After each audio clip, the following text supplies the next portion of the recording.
రాష్ట్రంలో కూటమి ప్రభుత్వం రైతులకు మేలు చేసే విధంగా కావాల్సిన నిధులను కేటాయిస్తుందని పిఠాపురం మాజీ ఎమ్మెల్యే టీడీపీ రాష్ట్ర అధికార ప్రతినిధి ఎస్వీఎస్ఎన్ వర్మ పేర్కొన్నారు.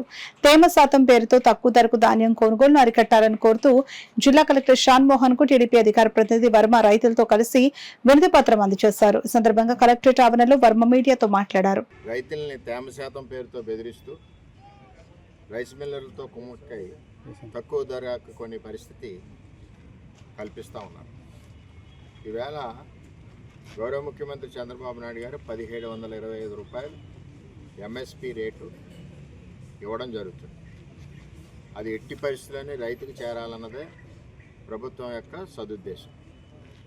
ఏదైతే తేమ శాతం పేరుతో రైతు దగ్గర నుంచి తక్కువ ధరకు కొంటున్నారో ఆ విధానాలు అరికట్టాలని, దాని మీద ఉక్కుపాదం మోపాలని, రైతుకి ఎట్టి పరిస్థితుల్లోనే 1725 రూపాయల ఎంఎస్పి రేటు ఇవ్వాలని, ఏదైతే కింది స్థాయి అధికారులు నిర్లక్ష్యంతో ఉన్నారో రైతు సేవా కేంద్రాలు అంటే ఇదివరకు రైతు భరోసా అనేవారు, వాళ్ళని ఎలక్ట్ చేసి గ్రామాల్లో సభలు పెట్టి ప్రభుత్వం సేకరించి విధానాన్ని వాళ్ళకి చెప్పి రైతు సేవా కేంద్రాల్లోనే మరి సేకరించి ఏదైతే మాయిశ్చర్ తక్కువ వస్తుందో దానికి ఆల్రెడీ ఒక నామ్ ఉంది కాబట్టి ప్రభుత్వానికి ఆ విధంగా వాళ్ళకి మంచి రేటు వచ్చే విధంగా గ్రామ సభలు నిర్వహించి మరి ఎట్టి పరిస్థితులని రైతుకి ముఖ్యమంత్రి గారు చంద్రబాబు నాయుడు గారు చెప్పిన 1725 ఎంఎస్పి రావడానికి కింది స్థాయి అధికారులందరినీ అప్రమత్తం చేయాలని చెప్పి ఈరోజు కలెక్టర్ గారిని, జాయింట్ కలెక్టర్ గారిని ఇద్దరిని కోరడం జరిగింది.